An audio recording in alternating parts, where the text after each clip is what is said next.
Merci beaucoup. On a assisté à la poignée de main, un petit échange d'amabilité à l'instant entre l'ancien diplomate et le romancier Vladimir Fedorovski, et puis notre invité Alexander Makogonov, porte-parole de l'ambassade de Russie en France. Bonsoir. Bonsoir. Pourquoi la Russie, pourquoi Moscou convoque aujourd'hui, ce soir, l'ambassadeur de Pologne? Pourquoi la Pologne a convoqué l'ambassadeur russe hier soir? Donc là, maintenant, on fait un petit échange de gestes bienveillants, si vous voulez. Donc là, bien sûr, il faut qu'on explique quelque chose à l'ambassadeur polonais à propos de la position de son pays autour de cette petite crise, disons, Qu'est-ce qu'on va lui dire? Qu'est-ce qu'on va lui dire au Kremlin ou... Je ne sais pas encore, je n'ai pas eu de la communication officielle sur ce sujet. Je sais seulement qu'il a quitté le ministère des Affaires étrangères, déjà. Donc là, pour le reste, je ne sais pas parce que je suis avec vous. Voilà. Mais aujourd'hui, le tir, donc, on le sait, provient du système de défense ukrainien. Hier soir et cette nuit, on pensait que c'était un tir russe, d'où, bien sûr, la réaction aussi polonaise, on peut la comprendre. Alors, quelle leçon tirez-vous de ce qui s'est passé ? La première leçon, et je crois que ce sera la leçon pour tout le monde, et c'est la leçon qui découle de la réaction hystérique du président Zelensky, qui, hier soir, devant la caméra, comme d'habitude, accusait la Russie sans une moindre preuve des frappes sur le territoire polonais, et non seulement polonais, les frappes sur le territoire de l'OTAN, et a appelé les pays de l'OTAN de réagir immédiatement. Réagir, ça veut dire frapper la Russie et commencer la Troisième Guerre mondiale? C'est à cette personne que vous croyez alors? C'est à cette personne que vous croyez à chaque fois qu'il dit et qu'il continue ses déclarations pour toute occasion, n'importe quel caractère de cette occasion soit? Donc, est-ce que c'est un accident ce qui s'est passé en Pologne? Demandez aux Ukrainiens. Parce que c'est les débris de leurs missiles qui étaient retrouvés sur le territoire polonais. Est-ce qu'ils auraient visé délibérément? Il ne faut pas demander les Russes. Non, mais est-ce que... Enfin, attendez, il faut quand même rappeler qu'au même moment, une centaine de missiles s'abattaient sur l'Ukraine. Ouais, Donc on peut aussi comprendre la réaction des autorités ukrainiennes. Ouais. Le scénario, effectivement, à ce moment-là, le plus probable, c'était qu'un missile russe soit tombé, se soit perdu finalement en Pologne. Oui, cette réaction en partie est compréhensible, mais je dois vous rappeler que l'armée russe, nos militaires, ils utilisent les missiles de très haute précision. C'est la nouvelle génération, la dernière génération. Et là, s'il y a des cibles à abattre, s'il y a des cibles à frapper, donc là, ça va droit au but. Là. Donc oui, des missiles qui tombent aussi sur des immeubles civils et qui tuent des civils, avec des armes de haute précision, c'est ça que vous nous dites? Ce qui s'est passé en Pologne, c'est la preuve flagrante non, mais on parle des missiles russes, le système antiaérien ukrainien a des failles énormes. Oui, mais vous dites que vous avez des armes de haute précision qui bombardent les immeubles civils. Non, quand vous voyez les bâtiments en feu, c'est les débris, justement, c'est les traces, c'est les conséquences du fonctionnement qui est très, comme vous voyez, n'est pas du tout parfait, du système antiaérien ukrainien. Non, mais les missiles russes ne touchent jamais les civils. Non, les civils... Attendez, jamais.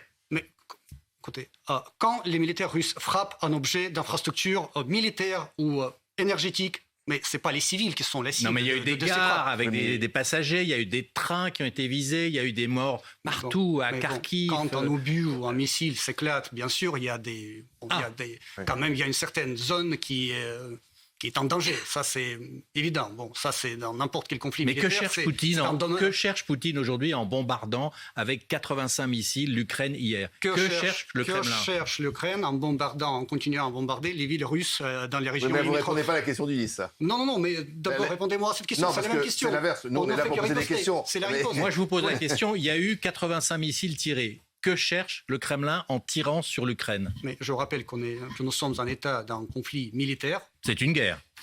Maintenant, c'est admis. Il y a 3 mois, vous disiez non. Aujourd'hui, c'est une guerre. Écoutez, mais ça provient de vous. Donc là, on reste toujours officiellement dans le cadre d'une opération militaire. Oui, mais c'est pas sérieux. Nos militaires restent toujours dans ce cadre-là. Ils ont leur Alors, que veulent-ils, vos militaires? Que veulent-ils? Que veut Poutine en bombardant comme ça l'Ukraine à coups de missiles?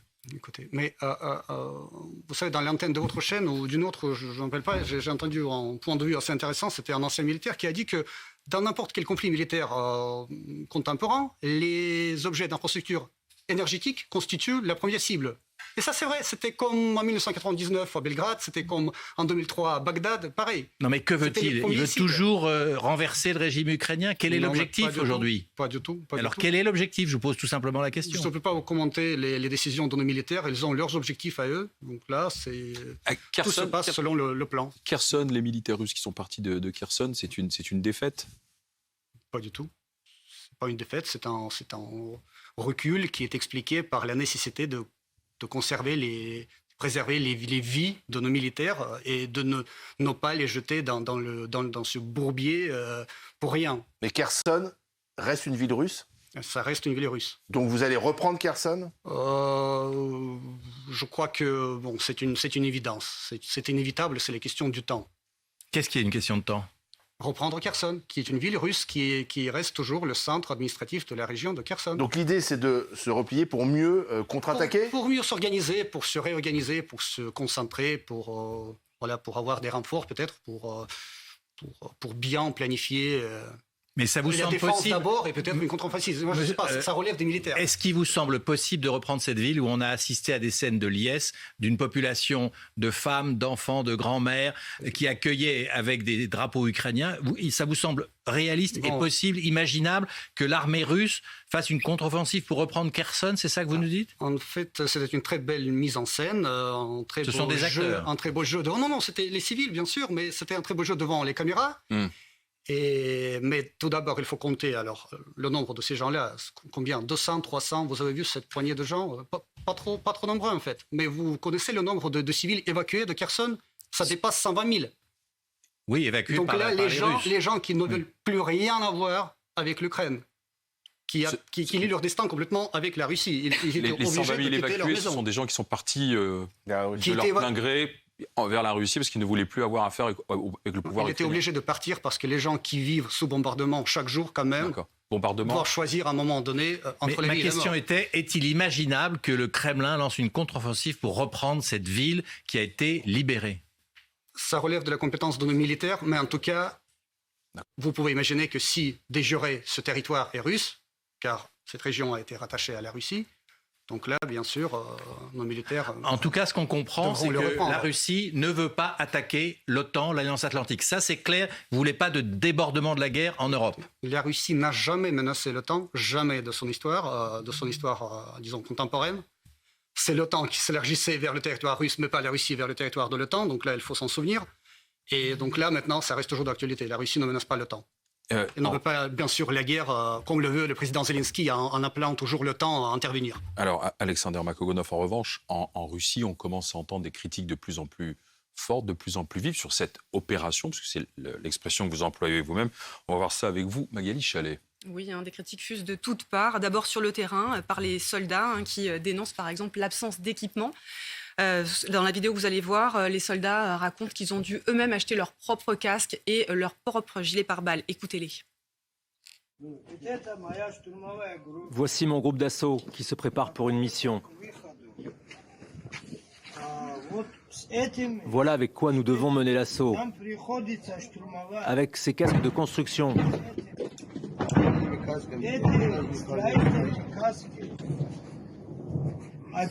Réveillez-vous, nous n'avons pas d'équipement. Tout ce que nous possédons, nous l'avons payé nous-mêmes. Ils nous ont rien donné. Ensuite, dans une autre vidéo, encore postée sur les réseaux sociaux, d'autres soldats se plaignent cette fois de verser leur sang pour rien, tandis que le gouvernement ne prend que des demi-mesures. Écoutez-le à nouveau. Les gars, si l'on se bat en se limitant, rien ne fonctionnera. La guerre doit être sans condition. J'aimerais que nos leaders prennent le temps d'expliquer à leur peuple, leurs confrères, aux soldats qui payent de leur sang, ce qu'il se passe.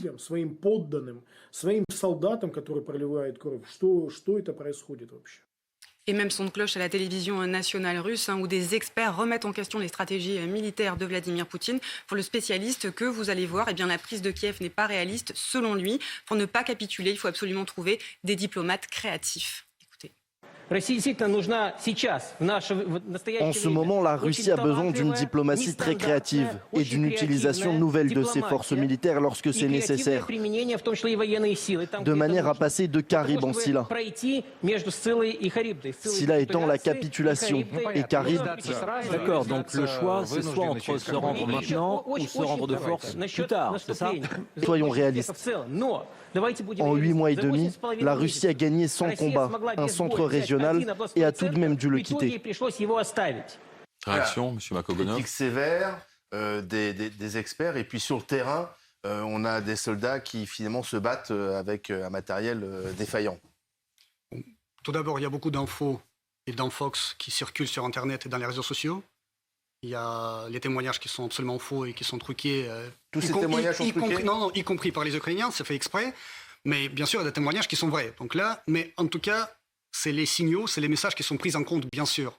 Parce que bon, le système n'est pas parfait, c'est le président lui-même qui l'a reconnu. Donc il y a un sous-équipement et un... Je ne connais pas des détails s'il y a de sous-équipements. Et un manque d'armement et de formation de l'armée russe. Ça dépend des régions, d'où proviennent ces mobilisés, ça dépend de beaucoup de choses. Parce qu'ils s'adressent aux autorités directement, les soldats que l'on voit là. Mais en tout cas... à leurs officiers supérieurs. Au niveau fédéral, au niveau régional ou local, on perfectionne le système. Je vous rappelle qu'on ne fait pas la mobilisation chaque année. Hein. La dernière fois, c'était il y a 80 ans, pendant la Seconde Guerre mondiale. Donc là, c'est un événement sans précédent quand même. Il faut le prendre en compte. Et là, maintenant, bien sûr... Le gouvernement s'occupe justement des questions de l'amélioration des conditions. Donc ça veut dire que tous ceux qui ont été soldats. envoyés au front dernièrement, ils étaient sous-dotés, sous-équipés, sous-armés? Je vous dis, je ne connais pas des détails. Dans l'Est, il y en a une centaine qui sont morts. Sur le terrain. Mais en tout cas, je vous dis, nous sommes sur un bon chemin. Le gouvernement s'en occupe. Alexandre Makogonov, je voudrais revenir sur ce qui s'est passé hier soir. Un obus qui explose sur le sol polonais. Aujourd'hui, le secrétaire général de l'OTAN, vous dites vous ne voulez pas attaquer l'OTAN, mais il dit c'est la faute de la Russie. Si la Russie n'avait pas attaqué l'Ukraine le 24 février, s'il n'y avait pas eu ces missiles hier contre l'Ukraine, il n'y aurait pas eu cet incident qui met en péril la stabilité du continent. Qu'est-ce que vous répondez au patron de l'OTAN qui vous dit c'est la faute de la Russie? S'il y avait une moindre volonté politique de la part de l'OTAN pour éviter ce conflit, cette volonté qui aurait pu être démontrée à partir de 2014 jusqu'en 2022, à tout moment, peu importe, tout ce conflit aurait pu être évité. Il fallait juste mettre de la pression sur Kiev pour que Kiev mette en œuvre les accords de Minsk qu'il a signés. Aujourd'hui, on est en guerre. On dit c'est la faute de la Russie s'il y a une menace sur la stabilité de l'Europe. Qu'est-ce que vous répondez? Non, mais c'est pas la faute de la Russie. Pourquoi c'est la faute de la Russie? Je vous répète encore une fois. Parce que c'est la Russie qui envoie les missiles, c'est la Russie qui fait la guerre, c'est la Russie qui bombarde. On dit très clairement que lors de ces frappes, tous ces frappes, ils étaient très ciblés avec vraiment les armements de très haute précision, etc. Donc là, on n'a jamais pensé à frapper le territoire de la Pologne. Pourquoi on doit le faire? Quelle valeur ajoutée sur le plan stratégique, tactique, peut avoir le bombardement d'une ferme polonaise avec un tracteur polonais? Alors, ça c'est délibéré? Nous sommes tous ce que vous voulez, mais sauf des fous. Hein. C'est délibéré? C'est délibéré de la part de l'Ukraine? Non, mais... je ne sais pas si c'est demandé aux Ukrainiens, si c'était délibéré ou une chose fortuite. Pour terminer, parce qu'il nous reste quelques secondes, le G20 vient de se clôturer. On a parlé de la paix. Le président Macron a demandé à la Chine de s'impliquer davantage. Le Kremlin a salué après cet épisode la retenue de la réaction américaine. Donc peut-être que le ton a changé et qu'on pourrait se mettre autour de la table. Oui, mais vous parlez de la Chine, des initiatives du président français, vous mentionnez la Russie, mais pourquoi vous ne mentionnez pas l'Ukraine? À un moment donné, quelqu'un doit faire de la pression sur Kiev pour que Kiev revienne à la table de négociation. Nous sommes ouverts. Le président Poutine l'a dit lui-même. Négocier quoi? Parce que quel est le but de cette opération spéciale aujourd'hui du côté russe? Parce que pour négocier, il faut connaître les buts de guerre. Bon. Selon les dernières déclarations officielles de nos officiels russes, la Russie n'a pas de conditions préalables pour négociation, à la différence du président Zelensky qui a énoncé toute une liste des conditions. Donc là, on n'a pas de conditions préalables, nous sommes prêts aux négociations à tout moment, mais tout dépend de la volonté politique du régime de Kiev ou de ses sponsors qui sont derrière. Et si l'Ukraine attaquait la Crimée, c'est le prochain objectif, quelle serait la réaction de la Russie? Mais ce serait une réaction très ferme, j'imagine. Mais les détails, je ne peux pas vous donner. Tout va dépendre des modalités de ces attaques, ces offensives ukrainiennes. Merci d'avoir été avec nous, Alexander Makogonov, porte-parole de l'ambassade de Russie en France. Merci. On va continuer d'évoquer, bien sûr, cette guerre, ces événements entre l'Ukraine, la Russie et la Pologne dans la suite de BFM Story.